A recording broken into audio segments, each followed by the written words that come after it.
Hello guys. आप electoral politics के मैं आपको कुछ नोट्स बताने जा रहा हूँ और कुछ इम्पॉर्टेंट पॉइंट्स जो आपकी एनसीईआरटी बुक में नोट डाउन है। तो देखिए गाइस, आप पहले इस चैप्टर का ओवरव्यू पढ़ लीजिएगा।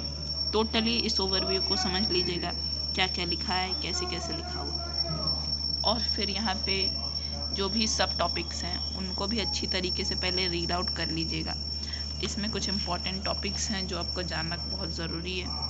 जैसे आप यहाँ से यहाँ तक पढ़ लीजिएगा, फिर उसके बाद ये आपको ये टोटल टॉपिक कंप्लीट कर लेना है रीड आउट करके, ठीक है।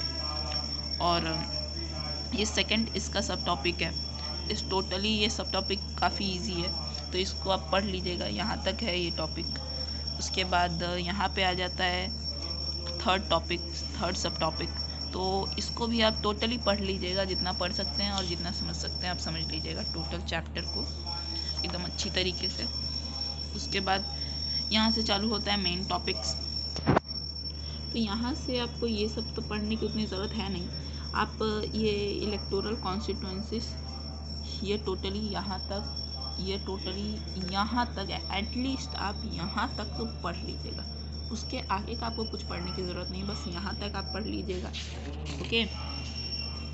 उसके बाद रिजर्व्ड कॉन्स्टिट्यूएंसीज, ये काफ़ी इम्पोर्टेंट टॉपिक है, जहाँ पे एससीज और एसटीज के लिए रिजर्व्ड कॉन्स्टिट्यूएंसीज होती हैं। तो ये टॉपिक को आप पूरा रीड आउट कर लीजिएगा। ये बहुत ही आसान टॉपिक है, तो आप रीड कर लेंगे इस टोटल टॉपिक को तो आपको समझ में आ जाएगा अच्छी तरीके से। उसके बाद वोटर्स लिस्ट में ये भी काफ़ी आसान टॉपिक है। ये कोई उतना ज़्यादा इम्पोर्टेंट टॉपिक तो नहीं है, पर फिर भी आपको जानना काफ़ी ज़रूरी है। और ये मैप है, हो सकता है आपके स्कूल में ये मैप ना आए, क्योंकि ये उतना इम्पोर्टेंट तो मैप नहीं है, क्योंकि ये सिविक्स का मैप है। पर फिर भी अगर आप इसे याद कर लें तो आपके लिए ही फ़ायदेमंद होगा। और अगर आपकी स्कूल टीचर ने बोला है कि ये मैप आ सकता है, तब तो आप इससे पूरा ही ओवरव्यू इस मैप का ले लीजिएगा, ओके। यहाँ पे बहुत सारी इन्फॉर्मेशंस दी गई हैं, यहाँ पर भी, ओके, स्टेट वाइज। अब नेक्स्ट पेज पे चलते हैं, नॉमिनेशन ऑफ कैंडिडेट्स। ये भी बहुत इम्पोर्टेंट टॉपिक है, इसको यहाँ तक एक्चुअली समझ लीजिएगा। ये पढ़ने की कोई ज़रूरत नहीं, ये भी उतना कोई ज़रूरी नहीं है इसको देखना। इलेक्शन कैंपेन, इसको यहाँ तक पढ़ लीजिएगा, बाकी यहाँ का मत पढ़िए, कोई इम्पोर्टेंट नहीं है वो।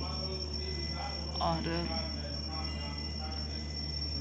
Polling and counting of votes, इसको भी पढ़ लीजिएगा। ये जो भी आपको बॉक्सेस में दिए गए, इसको उतना पढ़ने की कोई ज़रूरत है नहीं आपको, अगर आप मतलब शॉर्ट में पढ़ना चाहते हैं तो। ये भी कोई इम्पोर्टेंट नहीं है, तो इस चीज़ को भी आप ज़्यादा मत पढ़िए।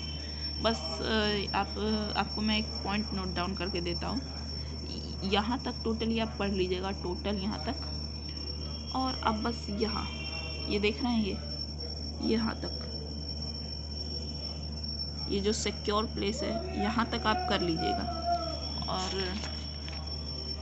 और देखिए, polling and counting of votes में आपको सिर्फ और सिर्फ सिक्योर प्लेस तक पढ़ लेना है। उसके बाद बाकी का ये आगे का समझने की कोई इतनी ज़रूरत नहीं है, okay. What makes election in India democratic, ये भी बहुत इंपॉर्टेंट पॉइंट्स है। ये जो आप पॉइंट्स देख रहे हैं, इसको तो आप याद ही कर लीजिए, ये बहुत इंपॉर्टेंट पॉइंट्स है। इस टॉपिक के बहुत इंपॉर्टेंट पॉइंट्स यही हैं, इसको पढ़ लेंगे, इसको समझ लेंगे, हो जाएगा आपका। उसके बाद इंडिपेंडेंट इलेक्शन कमीशन, ये पॉइंट्स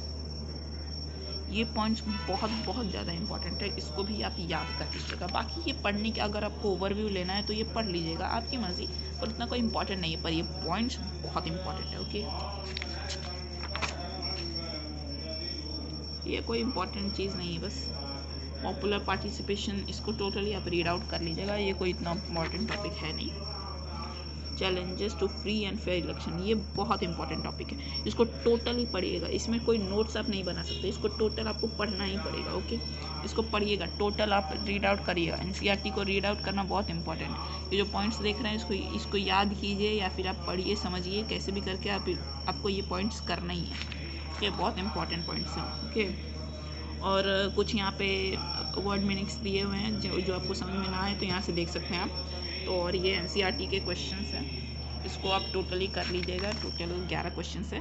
ओके, तो ये मैंने आपको इस चैप्टर का ओवरव्यू दे दिया, और मैंने जैसे जैसे बताया, अगर आप वैसा वैसा कर लेते हैं तो ये चैप्टर आपका पूरी तरह से कंप्लीट हो जाएगा। Okay, like and share.